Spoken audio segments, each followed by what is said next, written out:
Miss Ellen Adarna. Ito na ang ilan sa pinakamatitinding revelasyon patungkol sa kanyang ex-husband na si Mr. Derek. Matapos nga nalisanin ni Miss Ellen Adarna ang bahay ni Mr. Derek Ramsey, ang kanya naglalabas pa rin ito ng ilang mga pasabog patungkol sa kanyang ex-husband. Let's watch this.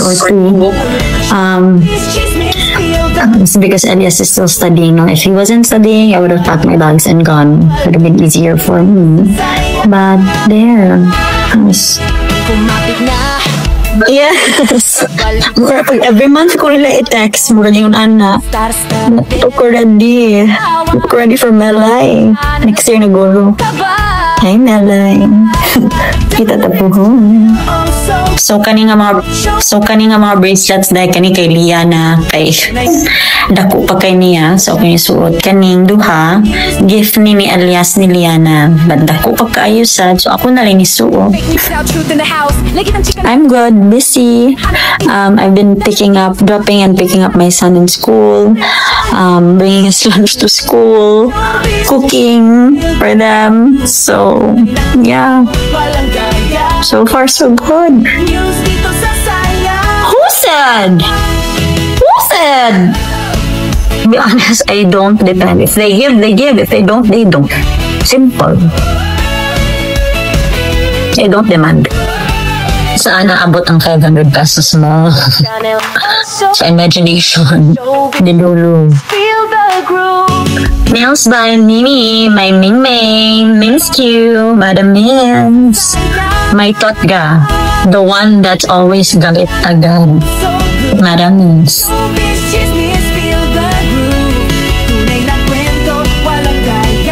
Who said? Yeah, I guess it's safe to say that it is under a corporation, so it is safe to say that it is protected. Yung veneers, ang laki-laki na ano na itsura after, parang chiclets or eraser. Sa kanyang Instagram account kung saan dito po ay nagbibigay ng hint at ng mga detalye si Miss Ellen Adarna patungkol sa kanyang buhay at sa kanyang mga pinagdaanan. Nagtanong po siya ng any questions na nais itanong sa kanya ng kanyang mga followers sa kanya pong IG account, kung saan hindi mapipigilan at hindi rin maiiwasan na matanong ang ilan sa mga personal na bagay patungkol sa kanilang naging samahan nitong si Mr. Derek Ramsey. At sa isang cryptic post nga ay na-trigger ang ilan dahil tila baga may patama ito sa kanya pong ex-husband na si Mr. Derek Ramsey. Ayon po sa artikulo, Ellen Adarna shares a cryptic post about someone who's yaman sa sarili or yamang sa sarili nang muling ipinainit ng aktres ang intriga matapos mag-post sa Instagram story ng ilang mensaheng tila may pasaril. Sa post na niya na kumalot agad sa social media at napansin ng publiko nakalagay, if merong GGSS, meron ding YYSS, yaman sa sarili. GGSS means umano ang tumutukoy sa gandang-ganda at gwapong-gwapo sa sarili, habang ang YYSS naman ay yaman sa sarili. Wala siyang direktang binanggit na pangalan o larawan, kaya cryptic, hindi malinaw kung sinong tinutukoy niya, pero agad itong naglunsad ng hula-hula ang netizen. So upang maunawaan natin ang bigat ng naturang post, mahalagang balikan natin ang kasaysayan ng relasyon ni na Ellen at Derek noong 2025. Noong November 2025, inamin ni Ellen na hindi nila kasama si Derek sa isang bubong. Ayon sa kanya, siya muna ang lilipat ng tirahan. Ayon sa kanya, ipinakita rin niya sa social media ang kanyang resibo, screenshot, conversation bilang patunay na di umano'y pagtataksil ng kanyang ex-husband. Bilang pagtanggap sa kanyang desisyon, ginawan niya ng sign, isang artwork na may nakasulat na Malaya. Ito umano ang nagpapatunay sa kanya na tama ang kanyang ginawa. Dahil dito at dahil sa tono ng mensahe, maraming netizen ang nag-isiping na baka ang tinutukoy niya ang YYSS ay si Derek. No, ang post ni Ellen ay agad na nagdulot ng maraming haka-haka at opinyon at emosyon mula sa publiko at netizen. Para sa ilan, malinaw daw ang pasaring at malakas ang hinala na ito ay patama kay Derek, lalo na't may matibay na claim si Ellen ng cheating at pagtataksil.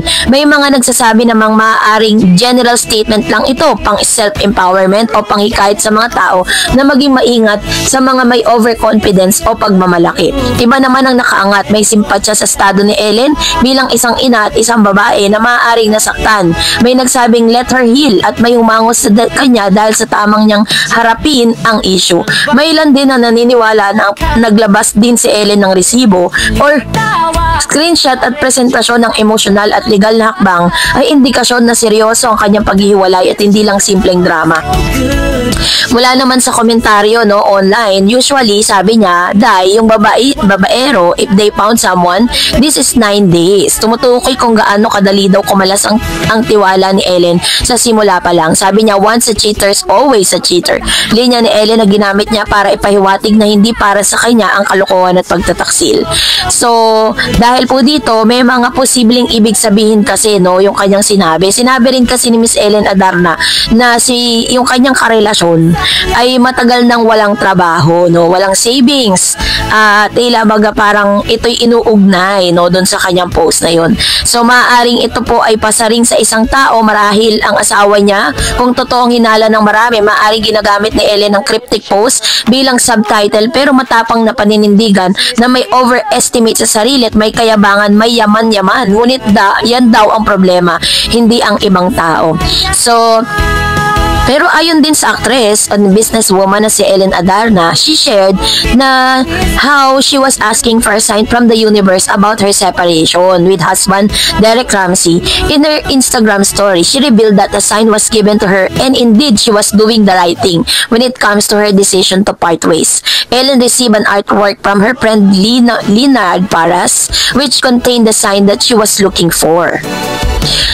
In the artwork that Ellen received, the word Malaya could be seen, which she took as a sign from the universe. She maintained that she didn't even tell her friend about the separation she has been thinking about, which made it more emotional for her.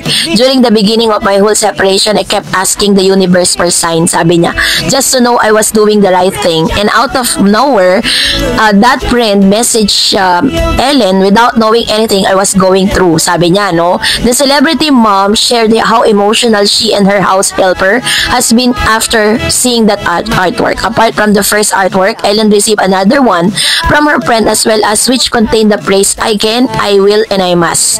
Grabe, we all cried. Pati mga yaya ko, lahat kami nang ilabot. So parang Miss Ellen Adarna said na parang nagpe-pray siya, she was asking from the universe a sign kung tama nga yung magiging desisyon niya na siya po ay makipaghiwalay na nga kay Mr. Derek Ramsey.